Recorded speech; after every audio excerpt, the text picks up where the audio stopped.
Salut les amis! Aujourd'hui, on se retrouve pour une toute nouvelle vidéo. On va vous expliquer la solution qu'on a retenue après plusieurs essais pour le marquage des ruches. La solution qu'on a retenue, c'est la pyrogravure parce que on a utilisé différentes méthodes comme le jeu de frappe, le pochoir ou le ciseau à bois, mais ce n'était pas très concluant. On a aussi une méthode avec une affleureuse. Le problème, c'est qu'une affleureuse, ça coûte 100 € et nous, on préfère mettre ces 100 € là dans du matériel épicole ou dans des essaims.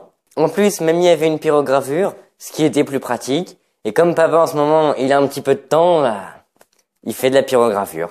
On a été sur Word et on a choisi une police d'écriture pas trop compliquée à faire en pyrogravure. Donc pour ça, on a pris la police d'écriture Eraslite ITC.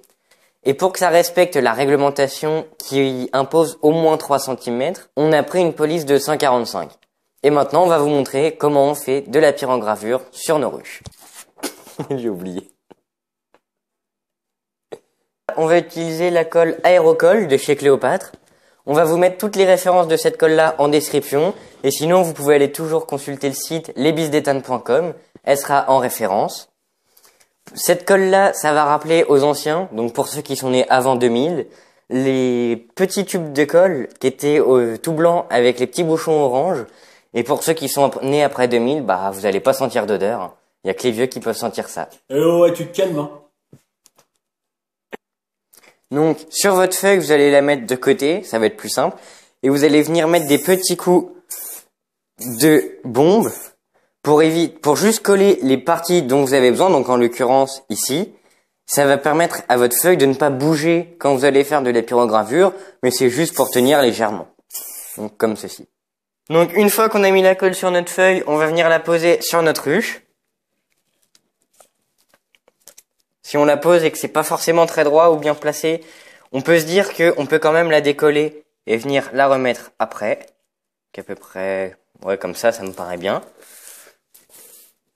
Et voilà. Et maintenant, je vais laisser mon père bosser pour qu'il vous montre la pyrogravure. Pyrogravure prise 1, action!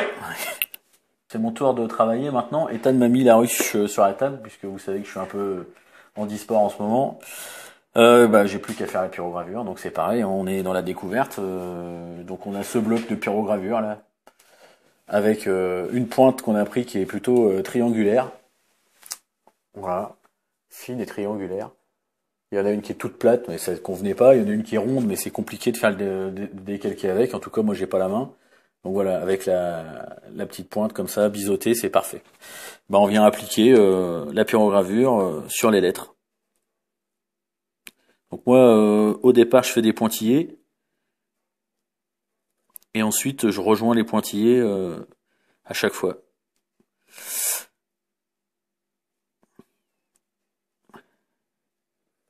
Voilà, et une fois que j'ai fait ça, je viens rejoindre le tout. Tous les petits pointillés. Voilà. Alors en fait, ouais, en effet, il faut faire très attention, c'est hyper méga chaud. Je vous dis pas ça parce que je viens de regarder si le fer était chaud avec mon doigt. Hein, je vous le dis pas. Non, c'est pas vrai, je l'ai pas fait. C'est du maquillage. C'est du maquillage, c'est ça exactement. Et puis voilà. Donc ça se fait tranquillement, on peut bosser assis, ça pose pas de problème. Pour les feignants ou les blessés, c'est le top. Et puis voilà. Donc c'est parti. On va vous mettre ça en accéléré parce qu'il n'y a rien de plus passionnant et on vous montre le résultat une fois que c'est terminé.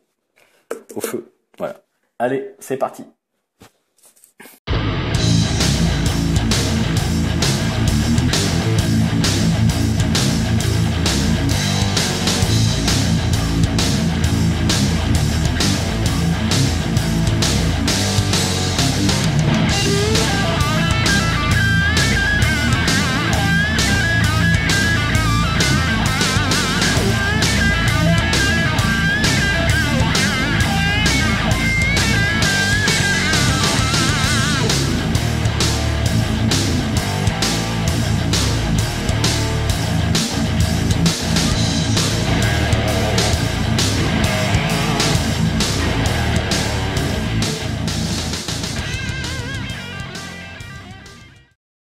Voilà, vous avez toutes les infos, ça donne ça. À vous de jouer. Bon courage. À bientôt. Salut, salut les amis!